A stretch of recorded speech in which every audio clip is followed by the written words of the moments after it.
Ikhwah rahimani wa rahimakumullah.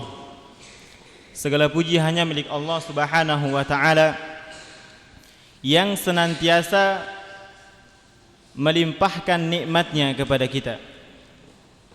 Banyak sekali nikmat yang Allah berikan kepada kita sehingga saking banyaknya tak seorang pun di antara kita bisa menghitung nikmat yang Allah berikan tersebut. Allah berfirman, "Wa in ta'uddu ni'matallah la tuhsuha."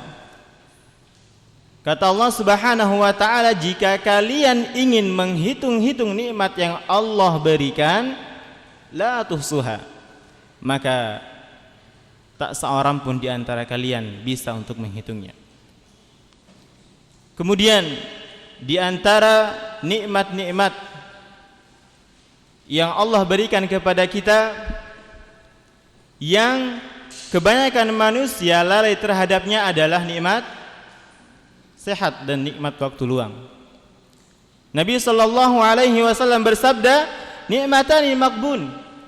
Kata Nabi sallallahu alaihi wasallam, ada dua nikmat yang dimana kata Nabi, "Fihima katsirun minan nas." Banyak sekali dari kalangan manusia, kata Nabi sallallahu alaihi wasallam, yang melalaikan dua nikmat ini. Apa itu? As-sihhatu wal faragh, yaitu nikmat kesehatan dan nikmat waktu luang. Dan alhamdulillah jamaah, Allah Subhanahu wa taala masih memberikan kita nikmat tersebut.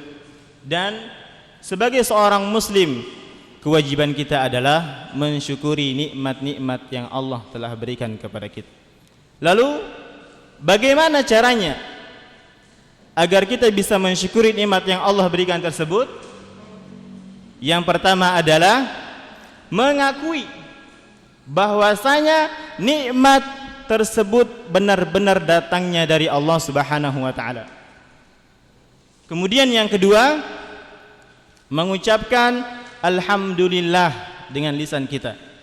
Kemudian selanjutnya yaitu menjalankan nikmat yang Allah berikan kepada kita untuk senantiasa melakukan ketaatan kepadanya. Ikhwah fiddin rahimani wa rahimakumullah. Insyaallah pada kesempatan kali ini kami akan membahas tentang pentingnya tauhid, ya. Ikhwah fiddin rahimani wa rahimakumullah, ketahuilah bahwasanya tidak ada yang lebih mulia daripada mentauhidkan Allah Subhanahu wa taala. Tidak ada ilmu yang lebih penting daripada mentauhidkan Allah Subhanahu wa taala dan berilmu tentang hak Allah Azza wa Jalla. Kemudian tidak ada sesuatu juga yang lebih penting untuk kita pikirkan daripada mentauhidkan Allah Subhanahu wa taala.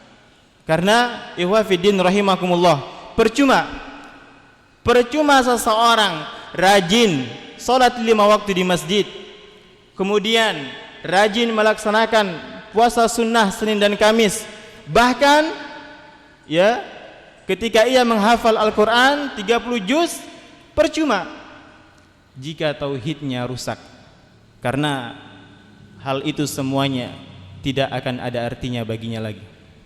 Semuanya akan sia-sia di hadapan Allah Subhanahu wa taala. Maka kewajiban seorang hamba adalah untuk terus berusaha merealisasikan tauhid tersebut dalam kehidupannya. Karena dengan tauhid inilah seseorang akan masuk surga Allah Subhanahu wa taala. Tanpa tauhid maka mustahil kita akan memasuki surganya Allah Subhanahu wa taala. Bahkan Allah Subhanahu wa taala menjanjikan surga bagi mereka yang meninggal dunia di atas kalimat tauhid. Nabi sallallahu alaihi wasallam bersabda, "Man mata wa huwa ya'lam annahu la ilaha illallah, dakhala al-jannah." Kata Nabi sallallahu alaihi wasallam, barang siapa yang meninggal dunia dalam keadaan ia berilmu dari apa yang diinginkan oleh kalimat la ilaha illallah, maka dakhala al-jannah, dia akan masuk surganya Allah Subhanahu wa taala. Bahkan ikhwah fiddin rahimani wa rahimakumullah, Allah haramkan atas api neraka bagi orang-orang yang meninggal di atas kalimat tauhid, kalimat la ilaha illallah. Bahkan juga Allah Subhanahu wa taala akan memasukkan orang yang tauhidnya sempurna ke dalam surganya tanpa hisab dan tanpa adab. Nabi SAW bersabda, diperlihatkan kepadaku, kata Nabi SAW, umat-umat pada hari kiamat. Maka kata Nabi, aku melihat ada seorang Nabi yang diikuti oleh suatu kaum. Kemudian kata Nabi, ada lagi Nabi yang diikuti oleh satu atau dua orang saja. Kemudian kata Nabi SAW, bahkan ada Nabi yang tidak ada pengikutnya. Karena ikhwah fiddin rahimani wa rahimakumullah, dakwah sunnah itu tujuannya bukan untuk mencari pengikut. Dakwah sunnah itu tujuannya bukan untuk memperbanyak pengikut, akan tetapi adalah untuk menyampaikan risalah Islami. Maka ikhwah fiddin rahimani wa rahimakumullah, kemudian kata Rasulullah sallallahu alaihi wasallam, tiba-tiba diperlihatkan kepadaku sekelompok umat yang besar. Aku mengira, kata Nabi, itu adalah umatku. Ternyata bukan, ternyata itu adalah Musa dan kaumnya. Kemudian ada lagi sekelompok yang besar. Lalu dikatakanlah kepadaku, kata Nabi, itulah umatmu. Dan di dalam umatmu itu ada 70.000 orang yang masuk surga tanpa hisab dan tanpa adab. Kemudian ikhwah fiddin rahimani wa rahimakumullah, setelah itu Rasulullah pun bangkit. Kemudian beliau masuk ke rumahnya. Setelah itu para sahabat pun berbincang-bincang sampai malam. Mereka mempertanyakan, siapa kira-kira orang yang bisa masuk surga Allah Subhanahu wa taala tanpa hisab dan tanpa adab itu? Karena para sahabat atau bahkan kita sekarang pasti menginginkan itu. Pasti menginginkan masuk surga Allah Subhanahu wa taala tanpa hisab dan adab. Kemudian ketika di waktu pagi, Rasulullah pun sallallahu alaihi wasallam beliau keluar dari rumahnya. Lalu para sahabat mempertanyakannya, wahai Rasul, siapa orang yang bisa masuk surga Allah Subhanahu wa taala tanpa hisab dan adab itu? Maka Nabi sallallahu alaihi wasallam bersabda, humul ladzina la yastarqun. Orang yang masuk surga tanpa hisab, kata Nabi, adalah mereka yang tidak pernah meminta untuk diruqyah. Wala yaktahun. Mereka juga, kata Nabi, tidak pernah berobat dengan cara kai, yaitu besi yang dipanaskan kemudian ditempelkan pada anggota tubuh yang terasa sakit. Kemudian wala yatatayyarun. Orang tersebut tidak pernah menganggap sial dengan burung atau dengan sesuatu apapun itu. Wa ala rabbihim yatawakkalun. Dan hanya kepada Allah lah mereka bertawakal. Maka jemaah yang dirahmati oleh Allah Subhanahu wa taala, ini menunjukkan akan kesempurnaan tauhid seseorang. Padahal meminta untuk diruqyah itu boleh saja, tetapi orang ini meninggalkannya karena ia takut tauhidnya akan tercoreng. Ini menunjukkan saking kuatnya tawakalnya kepada Allah Subhanahu wa taala. Dia yakin bahwa yang memberi manfaat dan mudarat itu hanya Allah saja. Maka ikhwah fiddin rahimani wa rahimakumullah, kita lihat Nabi Ibrahim alaihi salam ketika beliau akan dilemparkan ke dalam kobaran api yang sangat besar lagi panas. Kemudian pada saat itu Allah Subhanahu wa taala mengutus malaikat Jibril untuk mendatangi Nabi Ibrahim alaihi salam untuk menawarkan bantuan. Kemudian pada saat itu Jibril berkata kepada Nabi Ibrahim, wahai Ibrahim, Allah Subhanahu wa taala mengutusku kepadamu untuk menawarkan bantuan. Maka kata Jibril alaihissalam, jika engkau menginginkan Namrud mati, maka aku akan bunuh dia. Jika engkau menginginkan api itu untuk padam, maka akan kupadamkan. Lalu apa kata Nabi Ibrahim alaihissalam? Wahai Jibril, jika meminta kepadamu, aku tidak mau. Tetapi ketika kepada Allah Subhanahu wa taala, aku baru mau minta. Coba bayangkan jemaah. Nabi Ibrahim yang ditawarkan oleh malaikat Jibril alaihissalam, padahal malaikat Jibril ini utusan dari Allah. Tapi apa kata Nabi Ibrahim? Jika meminta kepadamu tidak perlu, tetapi ketika meminta kepada Allah Subhanahu wa taala, baru aku mau meminta. Maka ini menunjukkan jamaah yang dirahmati oleh Allah Subhanahu wa taala tentang kesempurnaan tauhid Nabi Ibrahim alaihissalam. Makanya Allah Subhanahu wa taala menyifati Nabi Ibrahim alaihissalam dengan kesempurnaan tauhid. Allah mengatakan dalam firman-Nya, "Inna Ibrahima kana ummatan qanitan lillah hanifa wa lam yakun minal musyrikin." Kata Allah Subhanahu wa taala, Ibrahim adalah suri tauladan yang senantiasa tunduk dan patuh kepada Allah Subhanahu wa taala dan penuh kehusyuan. Dan Nabi Ibrahim adalah hamba yang senantiasa menyimpang dari kesyirikan dan senantiasa tegar di atas tauhidullah, dan ia tidak pernah mempersekutukan Allah Subhanahu wa taala sedikit pun juga. Maka subhanallah jamaah, Nabi Ibrahim disifati dengan 4 sifat yang sangat luar biasa. Yang pertama apa? Yang pertama adalah bahwa Nabi Ibrahim adalah qudwah hasanah, adalah suri tauladan yang baik. Kemudian sifat yang kedua, Nabi Ibrahim adalah orang yang senantiasa tunduk dan patuh kepada Allah Subhanahu wa taala. Kemudian yang ketiga, Nabi Ibrahim adalah hanif, senantiasa mentauhidkan Allah Subhanahu wa taala. Kemudian yang keempat, yaitu beliau tidak pernah mempersekutukan Allah Subhanahu wa taala dengan sesuatu apapun. Maka ikhwah fiddin rahimani wa rahimakumullah, kenalilah hak Allah ini. Apa hak Allah terhadap hambanya? Hak Allah terhadap hambanya adalah ayya'buduhu wa la yusyriku bihi syai'a. Hak Allah kepada hambanya adalah agar hambanya menyembah kepada Allah Subhanahu wa taala semata, wa la yusyriku bihi syai'a, dan tidak mempersekutukannya dengan sesuatu apapun itu. Maka ikhwah fiddin rahimani wa rahimakumullah, hak inilah ketika kita menjalankannya dengan baik, maka ini akan menjadi sebab kita selamat di dunia dan di akhirat. Disebutkan dalam hadis riwayat Ibnu Majah, Rasulullah sallallahu alaihi wasallam bersabda, "Yusahu bi rajulin min ummati yaumal qiyamah." Kata Nabi sallallahu alaihi wasallam, akan dipanggil pada hari kiamat seorang laki-laki ala ru'usil khalaik, di depan seluruh manusia. Kemudian kata Nabi sallallahu alaihi wasallam, "Fayunsharu lahu tis'atun wa tis'una sijillan." Kemudian kata Nabi sallallahu alaihi wasallam, akan ditampakkan kepada laki-laki tersebut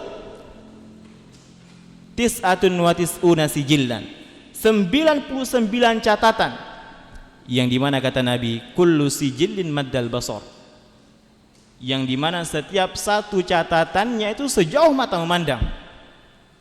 Dan 99 catatan ini semuanya isinya adalah perbuatan dosa. Maka kemudian Allah Subhanahu wa taala bertanya kepada si hamba ini, apakah kamu punya alasan? Kata Allah Subhanahu wa taala. Kemudian hamba ini menjawab, tidak ya Allah. Kemudian Allah berfirman lagi, apakah malaikat yang mencatat amalmu telah berbuat zalim? Hamba ini menjawab, tidak ya Allah. Hamba ini mengakui semua perbuatan dosa yang ia lakukan selama di dunia. Maka kemudian Allah Subhanahu wa taala mengeluarkan sebuah kartu yang bertuliskan la ilaha illallah. Lalu si hamba ini berkata, apa hebatnya kartu ini ya Allah? yang hanya berteruskan la ilaha illallah dengan 99 catatan yang isinya semuanya adalah dosa, maka Allah berfirman, pada hari ini kamu tidak dizalimi. Lalu kemudian disimpanlah kartu la ilaha illallah dalam satu neraca. Kemudian juga 99 catatan yang isinya semuanya adalah dosa dalam neraca yang lain. Ternyata jamaah rahimani wa rahimakumullah, kalimat la ilaha illallah ini lebih berat dibandingkan dengan 99 catatan yang isinya semua adalah dosa tersebut. Kenapa? Rupanya si hamba ini selama hidupnya dia tidak pernah mensekutukan Allah Subhanahu wa taala sedikit pun juga, sehingga tauhidnya bisa menggugurkan dosa-dosa yang ia lakukan ketika di dunia. Oleh karena itu, dalam riwayat Tirmidzi Rasulullah sallallahu alaihi wasallam bersabda, Allah taala berfirman, ya bani Adam, innaka law ataitani bi qurabil ardi khataya. Kata Allah Subhanahu wa taala berfirman dalam hadis qudsi, wahai anak Adam, innaka law ataitani bi qurabil ardi khataya. Jikalau kalian mendatangiku, kata Allah Subhanahu wa taala, dengan membawa dosa sepenuh bumi, tsumma lakitani la tusyriku bi syai'a, kemudian kalian mendatangiku kepada Allah, kata Allah Subhanahu wa taala, kemudian kata Allah Subhanahu wa taala, kalian mendatangiku la tusyriku bi syai'a, dalam keadaan kalian tidak pernah mempersekutukanku. Apa kata Allah? La ataituka bi qurabiha maghfiratan. Maka kata Allah Subhanahu wa taala, aku akan membawa ampunan sepenuh bumi pula. Maka jamaah, ma arhamaka ya Rabb, ya, betapa maha pengasihnya Allah Subhanahu wa taala terhadap hambanya, ya. Kemudian ya wahfidin rahimani wa rahimakumullah, maka dari itu kewajiban kita sebagai seorang hamba adalah mentauhidkan Allah Subhanahu wa taala sampai kita meninggal dunia. Jangan sampai kita meninggal di atas kesyirikan. Wal iyadzu billah. Allah Subhanahu wa taala berfirman, innahu may yusyrik billah faqad harrama Allahu alaihi al-jannah wa ma'wahu an-nar. Kata Allah Subhanahu wa taala, sesungguhnya siapa saja yang mempersekutukan Allah Subhanahu wa taala, sungguh harrama alaihil jannah, Allah Subhanahu wa taala mengharamkan bagi mereka surga, wa ma'wahun nar, dan mereka kekal di dalam nerakanya Allah Subhanahu wa taala. Maka ya wahfidin rahimani wa rahimakumullah, jangan kita pernah merasa bahwa tauhid kita telah sempurna. Berapa banyak orang yang sudah lama belajar tentang tauhid, mempelajari kitab tauhid, ternyata dalam pengaplikasiannya sangat kurang sekali. Tawakalnya sangat kurang kepada Allah Subhanahu wa taala. Kemudian keikhlasannya dalam beribadah sangat kurang kepada Allah Subhanahu wa taala. Sehingga ia masih membutuhkan atau mengharapkan pujian dari manusia. Oleh karena itu jawab ikhwah fillah rahimani wa rahimakumullah, tauhid itu bukan hanya sekedar teori, tetapi tauhid itu adalah aplikasi yang harus kita jalankan di kehidupan sehari-hari kita. Makanya Rasulullah sallallahu alaihi wasallam ketika 5 hari sebelum beliau wafat, beliau sallallahu alaihi wasallam masih mengkhawatirkan tauhid para sahabatnya. Rasulullah sallallahu alaihi wasallam bersabda, la'natullahi 'alal yahudi wan nasara. Ketahuilah semoga Allah Subhanahu wa taala melaknat orang Yahudi dan Nasrani, alladzina takhadhu qubur anbiya'ihim masajid, yang dimana mereka menjadikan kuburan para nabi mereka sebagai masjid. Yuhadzir ma sana'u, pada saat itu Nabi sallallahu alaihi wasallam mewanti-wanti para sahabatnya agar tidak melakukan hal tersebut. Coba bayangkan jamaah, para sahabat saja yang imannya sudah kuat masih dikhawatirkan oleh Nabi sallallahu alaihi wasallam akan terjatuh pada kesyirikan. Lalu bagaimana dengan kita? Maka dari itu jamaah rahimani wa rahimakumullah, kewajiban kita adalah jangan pernah merasa aman dari yang namanya kesyirikan. Nabi Ibrahim alaihi salam, beliau tidak pernah merasa aman dari yang namanya kesyirikan. Sampai-sampai beliau berdoa dan diabadikan oleh Allah Subhanahu wa taala dalam Al-Qur'an, wajnubni wa baniya an na'budal asnam. Kata Nabi Ibrahim, ya Allah, kata Nabi Ibrahim, jauhkan aku dan anak-anakku dari menyembah berhala. Rasulullah sallallahu alaihi wasallam pun beliau senantiasa berdoa kepada Allah Subhanahu wa taala meminta perlindungan dari kesyirikan, padahal dua nabi ini adalah imamut tauhid, mereka yang paling mentauhidkan Allah Subhanahu wa taala. Maka jamaah yang dirahmati oleh Allah Subhanahu wa taala, kewajiban kita adalah untuk terus mempelajari tauhid dan tauhid, terus mengoreksi tauhid dalam kehidupan kita. Apakah tawakal kita sudah benar-benar kuat kepada Allah Subhanahu wa taala? Apakah rasa takut kita sudah benar-benar kuat kepada Allah Subhanahu wa taala? Apakah cinta kita kepada Allah Subhanahu wa taala sudah kuat? Maka hal itulah yang harus kita muhasabah, yang harus kita introspeksi di setiap hari. Maka ikhwah fiddin rahimani wa rahimakumullah, maka dari itu pelajarilah tauhid dengan baik dan benar berdasarkan Al-Qur'an dan As-Sunnah sesuai dengan pemahaman salaful ummah, karena itulah kunci kesuksesan di dunia dan di akhirat. Maka jamaah yang dirahmati Allah Subhanahu wa taala, mudah-mudahan Allah memberikan kita keistiqomahan dalam menjalankan ketaatan kepadanya dan menutup kita dengan akhir yang baik, yaitu meninggal di atas kalimat tauhid, dan menjadikan kita di antara salah satu hamba Allah Subhanahu wa taala yang masuk ke dalam surganya tanpa hisab dan adab.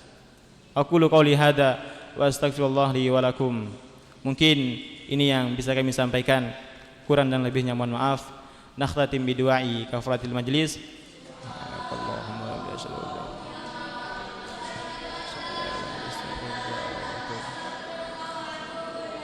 Assalamualaikum warahmatullahi wabarakatuh.